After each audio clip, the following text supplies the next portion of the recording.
Hello my dear students of class 6 English medium. This is my first class on geography. This is the first chapter of your textbook. The name of the chapter is The Sun, the Stars in the Sky. So before going to the chapter, I want to focus some basic features of this subject geography. So first thing, what is geography? So the very term, the etymological term geography originates from the two Greek terms, two Greek words. First is geo, which means the earth, and the second is graph, which means to write. So basically geography is the science that deals with the description of the earth's surface. Basically geography is a science that deals with the description of the earth's surface. Let's come to the textbook.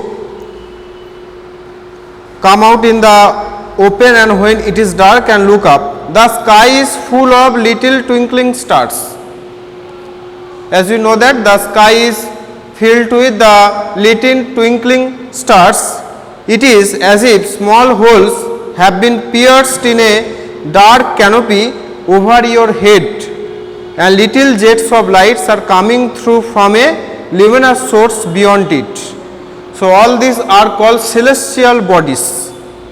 So they are called actually celestial bodies, and these billions of galaxies, nebula, stars, planets, satellites, dust and gases exist in the infinite vacuum called space.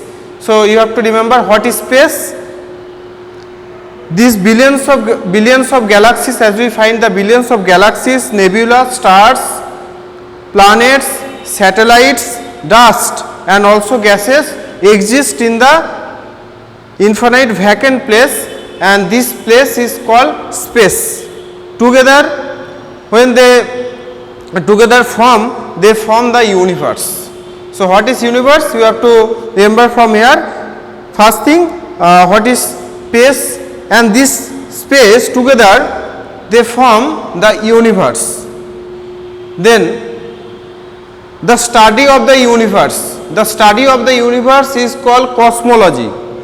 So the very term cosmology originates from the two Greek words. First thing is cosmos, which means universe, and the second term is logos, means science.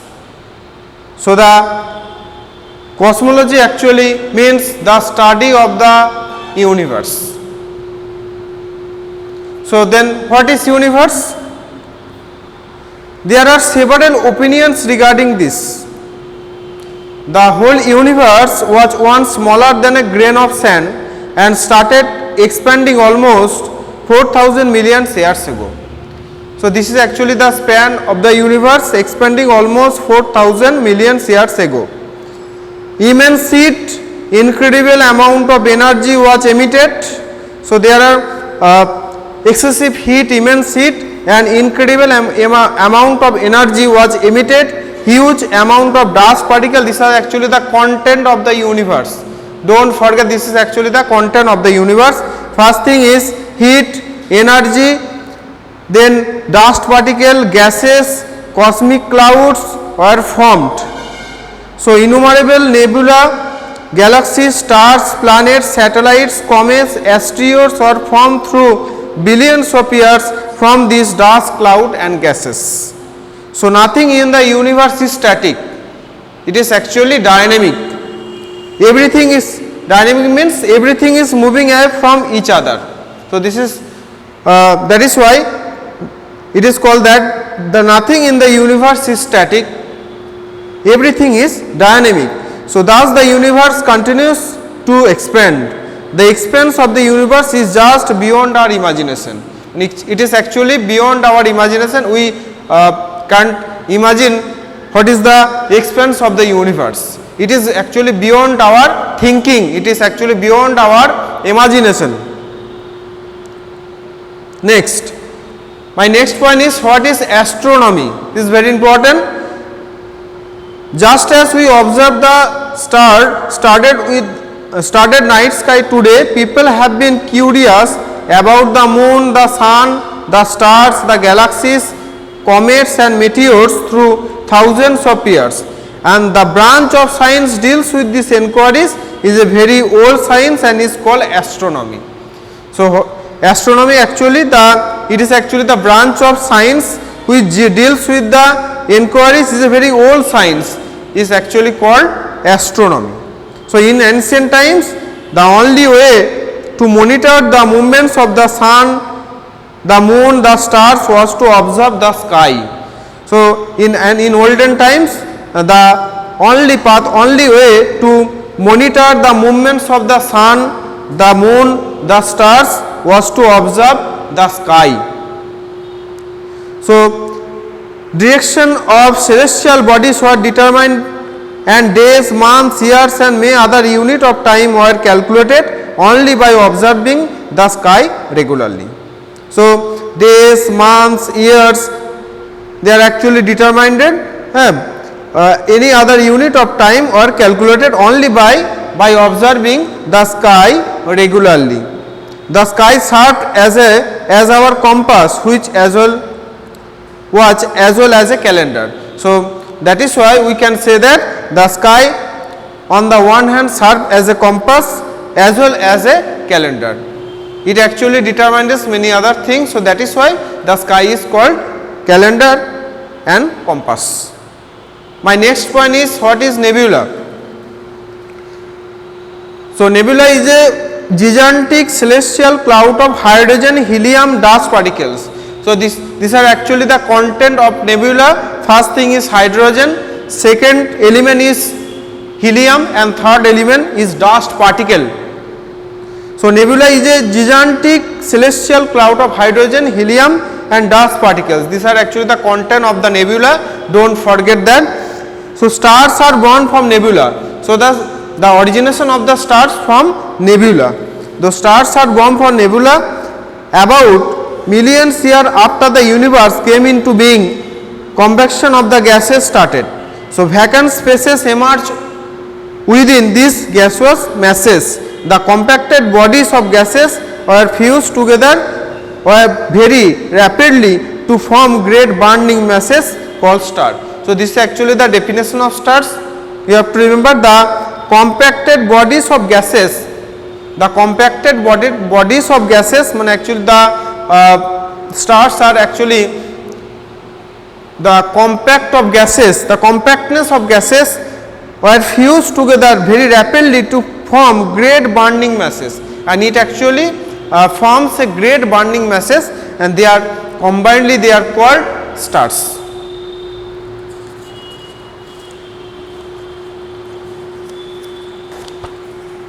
Turn over your page, page number 2. My next point is galaxy.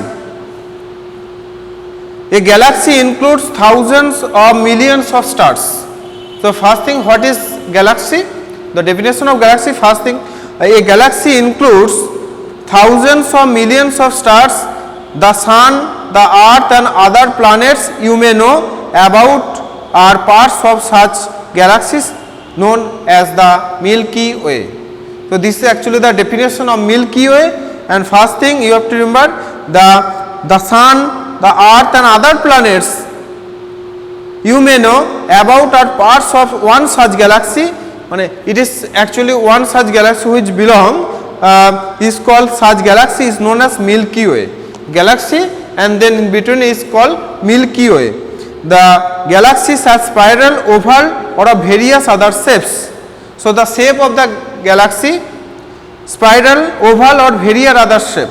The Milky Way is a spiral galaxy that consists of about 1,000 million stars, gases and dust clouds. So Milky Way galaxy is a spiral shaped galaxy and it consists of about 1,000 million stars, gases and dust clouds. This is actually the content of galaxy: stars, gases and dust clouds, and all the stars visible to the naked eye in the night sky are parts of the Milky Way.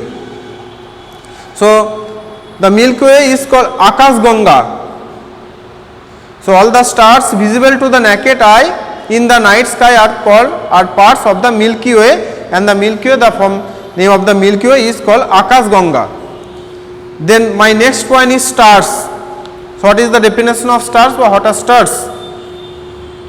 The stars are above and small and big and bluish, yellowish and whitish alone in a group are ever so fascinating. They are burning, luminous and hot masses of gases. So the stars are burning, luminous and hot masses of gases. Do you know what they have originated? So this is actually the question. Someone wanted to know what is the origination of the stars. So what is the definition of stars? First thing, the stars above small, big, bluish, and this is actually the color of the stars. Big size, small and big size, and bluish, yellowish and whitish, and alone in a group, and they don't separate, they don't stay in a separate group, they are alone in a group, and they are all very fascinating. They are burning, they are luminous and hot masses of gases, they are called stars.